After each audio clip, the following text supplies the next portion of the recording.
Hello friends, चलिए start करते हैं आज की वीडियो। और आज की वीडियो में देखेंगे हम Malabar exercise and quad countries grouping.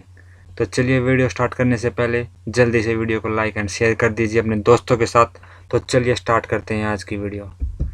दोस्तों, इंडिया ने फाइनली मालाबार एक्सरसाइज में ऑस्ट्रेलिया को पार्टिसिपेट करने के लिए बोल दिया है। तो अब देखते हैं कि क्या है मालाबार एक्सरसाइज एंड क्या है क्वाड कंट्रीज। दोस्तों, मालाबार एक ट्राइलेटरल नेवल एक्सरसाइज है जिसमें यूएस, जापान और इंडिया परमानेंट पार्टनर हैं। जो आज तक एक्सरसाइज होती आई है 2015 के बाद, वो ट्राइलेटरल नेवल एक्सरसाइज है। इससे पहले ये एक्सरसाइज बाइलेटरल एक्सरसाइज थी, क्योंकि 1992 में सिर्फ यूनाइटेड स्टेट्स और इंडिया दोनों ही नेवल एक्सरसाइज करते थे। बट ऑस्ट्रेलिया और सिंगापुर इसके नॉन परमानेंट मेंबर रह चुके हैं। बट 2015 में जापान को इंक्लूड करके इसको ट्राइलेटरल एक्सरसाइज बना दिया गया था। अब इसमें ऑस्ट्रेलिया को भी शामिल कर लिया गया है।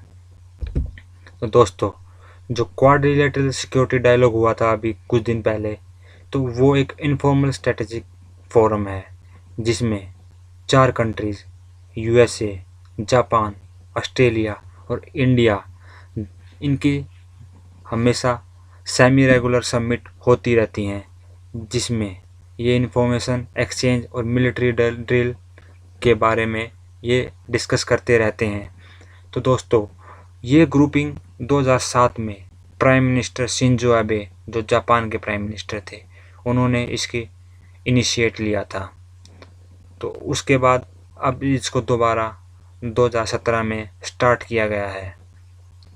अभी तक ये इनफॉर्मल स्ट्रेटेजिक यानी इनफॉर्मल एक ग्रुपिंग है। ये अभी तक फॉर्मलाइज नहीं किया गया इस ग्रुपिंग को। तो दोस्तों, जब ऑस्ट्रेलिया को शामिल किया गया तो ऑस्ट्रेलिया ने क्या बोला है इस बारे में कि ये एक हाई एंड मिलिट्री एक्सरसाइज है मालाबार। तो इसमें ये ऑस्ट्रेलिया की मैरीटाइम कैपेबिलिटीज़ बढ़ाएगा। इन दोनों देशों की इंटरऑपरेबिलिटी बढ़ेगी, क्योंकि इससे ये क्लोज पार्टनर बनेंगे, यानी कि नज़दीक आएंगे एक दूसरे के। तो जिससे ये इंडो पैसिफिक में अगर कोई भी दिक्कत आती है, आपको पता है दिक्कत कहाँ आएगी और ये ग्रुपिंग क्यों फॉर्म हो रही है, बिकॉज ऑफ चाइना। क्योंकि चाइना साउथ चाइना सी में अपना कंट्रोल बढ़ा रहा है और उसका issue Vietnam, Philippines, Indonesia, Malaysia और ताइवान के साथ बढ़ रहा है। और उसके टेरिटोरियल डिस्प्यूट्स, जो हमें पता है जापान के साथ भी है और इंडिया के साथ भी है और बाकी और कुछ और देशों के साथ भी उसके टेरिटोरियल डिस्प्यूट बढ़ रहे हैं और चल रहे हैं। चाइना लॉ फॉलो नहीं कर रहा है। जो UNCLOS लॉ है वो उसको 1982 का उसको फॉलो नहीं कर रहा है साउथ चाइना सी में। और ये सारे के सारे जो 4 देश हैं, ये चाहते हैं कि free, open and prosperous Indo Pacific region चाहते हैं ये चारों और चारों के चारों ही डेमोक्रेसी हैं। तो ये चारों के चारों इसलिए इकट्ठा हुए हैं कि जो इनके कॉमन सिक्योरिटी इंटरेस्ट हैं उनको सिक्योर किया जा सके बाय दिस एक्सरसाइज, जिसको मालाबार बोलते हैं। अभी कुछ दिन पहले प्राइम मिनिस्टर नरेंद्र मोदी और स्कॉट मॉरिसन, जो ऑस्ट्रेलिया के प्राइम मिनिस्टर हैं, उनसे वर्चुअल समिट हुई थी, जिसमें इन दोनों देशों के जो पार्टनरशिप थी उसको कॉम्प्रिहेंसिव स्ट्रेटेजिक पार्टनरशिप बना दिया गया था। और उसमें एक बहुत ही इम्पोर्टेंट एग्रीमेंट साइन हुआ है, जो है mutual logistics support agreement MLSA, जिसके सहारे हम दोनों देश एक दूसरे के basis, medical and training facilities, space and fuels को यूज कर लेंगे इन रेसिप्रोकल बेसिस।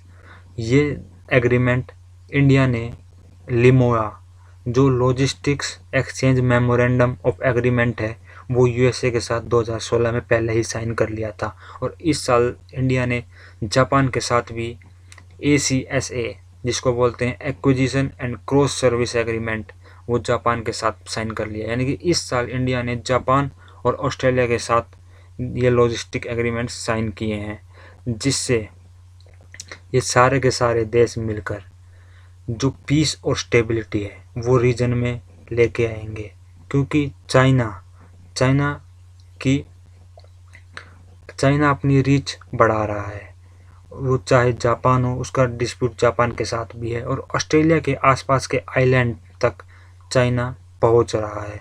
चाहे वो वन बेल्ट वन रोड के थ्रू पहुंच रहा हो सेंट्रल एशिया या यूरोप तक, या अफ्रीका में भी, चाहे उसकी बहुत सारी पॉलिसीज ऐसी हैं जो एक तरीके से हिडन है, और वो यूएसए को रिप्लेस करना चाहता है। और आप देख रहे हैं कि चाइना को काउंटर करने के लिए इससे पहले इंडिया